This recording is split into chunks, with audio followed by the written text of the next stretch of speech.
మహామహా ఉద్దండులు ఉన్నారు అంటే పోటీలో చాలామంది ఉంటుండగా వై రామచంద్రరావు గారు మాత్రమే బీజేపీ అధిష్టాన చాయిస్ ఎందుకని?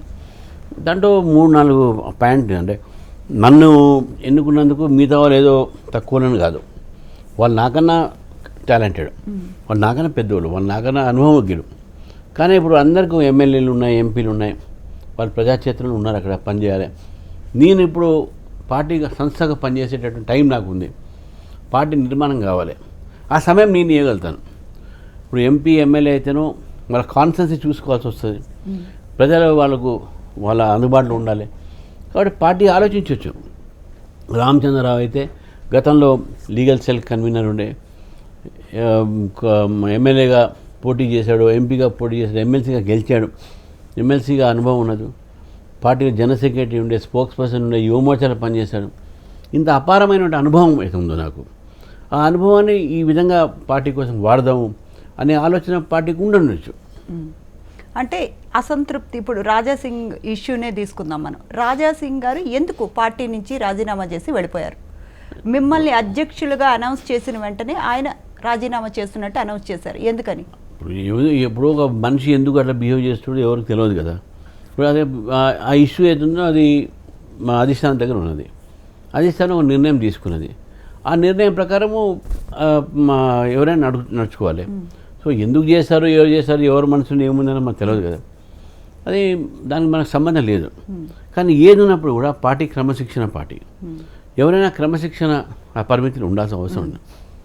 ఎవరైనా పార్టీ కన్నా నేను పెద్ద, నేనే పెద్ద పార్టీలో, నా వల్లనే పార్టీ పెరిగింది అనేటటువంటి ఏమైనా ఆలోచన ఉంటే అది పొరపాటైన ఆలోచన.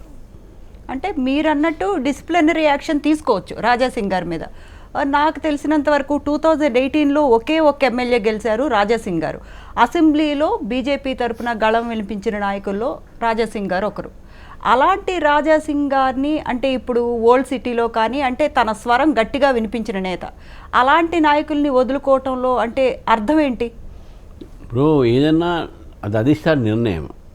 అధిష్టానం ఎందుకు నిర్ణయం తీసుకుంది వాళ్ళు మాకు చెప్పరు. వారికి ఉన్నటువంటి ఒక సమాచారం ప్రకారం వారు తీసుకున్న నిర్ణయం అది, నేను తీసుకున్న నిర్ణయం కాదు. కాబట్టి అది అధిష్టాన నిర్ణయం కాబట్టి దాని మీద నేను కామెంట్ చేయలేను.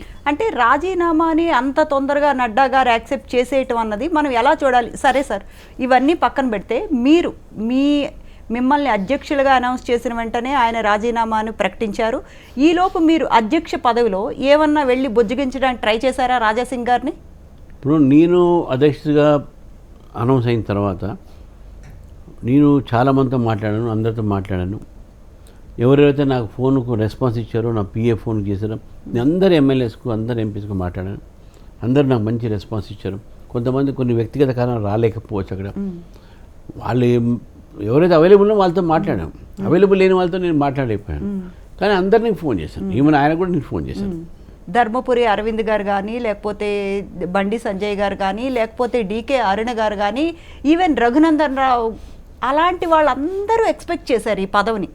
అంటే వాళ్ళందరూ మీతో ఇప్పుడు సన్నిహితంగానే ఉన్నారా? ఇప్పుడు మొన్ననే రఘునందరావు నేను ఒక 50 మంది పార్టీలో చేర్పించుకున్నాం. మీ దగ్గర కూడా ఈవెంట్ కవర్ అయింది. డీకే అరుణ గారు నిన్న వారి యొక్క పార్లమెంట్లో నుంచి దాదాపు 100 మంది తీసుకొచ్చి నాకు పార్టీ ఆఫీస్లో సన్మానం చేశారు నిన్ననే. అరవింద్ గారు నాకు మంచి మిత్రుడు, పార్టీలో పోస్ట్ అడిగినొచ్చు. వారు వాళ్ళ కుటుంబం కూడా నాకు మంచి దగ్గర, వాళ్ళ ఫాదర్ కూడా నాకు బాగా దగ్గర. వాళ్ళు కాంగ్రెస్ ఉన్నప్పుడు కూడా పెద్ద మనిషి. You all have respect for his contribution to the Telangana society. తర్వాత మీరు ఇంకా అరుణ గారి పేరు, ధర్మపురి గారు, ఈటల గారి పేరు, ఈటల ఉన్న మంచి ఫ్రెండ్, ఈటల ఫ్యామిలీ ఫ్రెండ్ మాకు. ఈటల బ్రదర్ మా ఇంట్లోనే ఉంటాడు ఎక్కువ, మా ఫాదర్ ఉన్నప్పుడు దగ్గర. ఆల్మోస్ట్ ఈటల రాజేందర్ గారే ఫిక్స్ అన్న వేలో వచ్చిన తర్వాత అంటే కేవలం లెఫ్ట్ భావజాలం ఉంది అని మాత్రమే ఈటల గారిని మీరు పక్కన పెట్టారా? మేము కాదు కదా, లెఫ్ట్ భావజాలం ఉంది అని అంత డిస్క్రిమినేట్ చేశారా ఈటల గారిని మీరు? అట్లా ఉండదండి. ఒకసారి పార్టీలో చేరిన తర్వాత లెఫ్ట్ రైట్ ఏం లేదు, పార్టీ బీజేపీయే. ఇప్పుడు పార్టీలో వచ్చిన తర్వాత లెఫ్ట్ రైట్ అని ఏమి ఉండదు. అంటే బయటకి ఇలా అంటున్నారు, కానీ మీరు ఎలా చూస్తున్నారంటే కొత్తగా వచ్చిన వాళ్ళని మీరు అట్లీస్ట్ ఎంపీలు ఎమ్మెల్యేలు గానే యాక్సెప్ట్ చేస్తున్నారు, కానీ సంస్థాగత పదవులు కానీ అలాంటివి కానీ మీరు ఇవ్వట్లేదు. అంటే కొత్త పాత అన్నది ర్యాగింగ్ అయితే ఉంది కదా సార్? లేదమ్మా, ఇప్పుడు మీరు ఫర్ ఎగ్జాంపుల్ రాజీవ్ చంద్రశేఖర్ ఉన్న కేరళ పార్టీలో కొత్తగా వచ్చాడు. సురేందర్ అని ఇప్పుడు ఉన్న మన తమిళనాడు కొత్తగా వచ్చాడు.